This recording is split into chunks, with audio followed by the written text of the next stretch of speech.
AITA for responding to my father's request for a relationship with a detailed PowerPoint on why he will never be forgiven. If I'm the here, I'll own it. I'm not sorry. But like it would be good to know because the rest of my family thinks this went too far.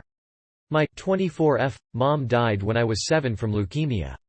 I have very few memories of her from before she was sick, and I didn't get to spend a lot of time with her in her last year, but she was an artist, and until she couldn't anymore she would make me little collages when she was in the hospital with drawings and photos and messages for me. My grandmother put them all in a book for me after she died. I wanted to be like my mom, and my counselor thought it would help, so I started a journal where I would do kind of a similar thing, and I've done at least 1 page a week all these years ever since my mom died. More when I miss her or have something hard going on. So, I have kind of a unique record of my mental state over the last 16 years.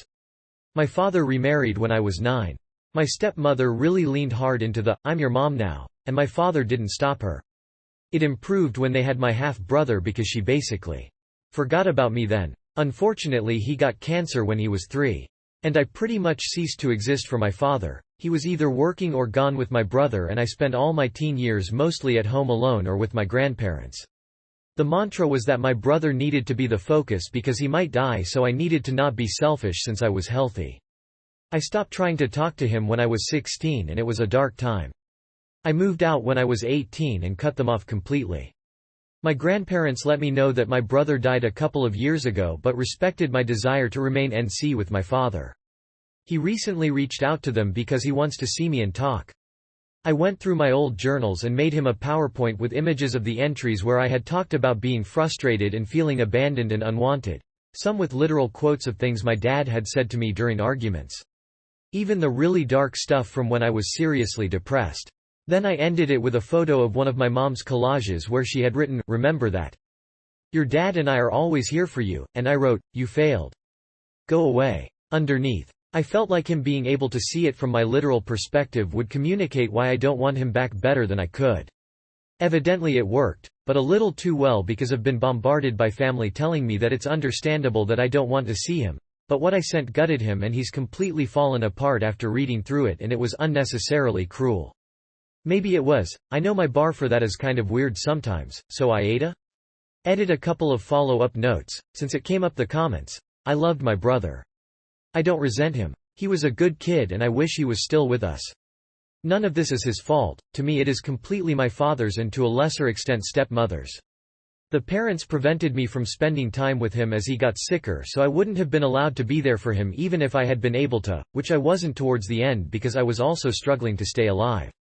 I have empathy. I understand what my father lost.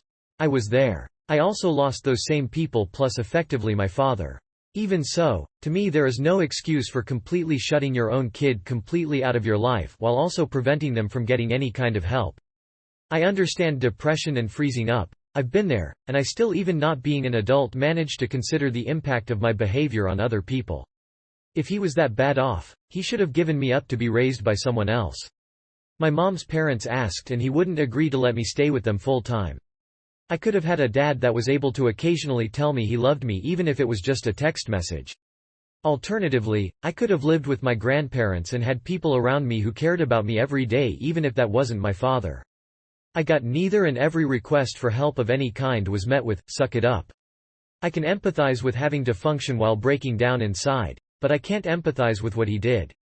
I gather from relatives, who have backed off after some hard boundary setting, that my father and stepmother split not long ago and are in divorce proceedings, which is why he reached out now and why the rest of the family was upset with how I responded at the time. He wasn't in a good place already.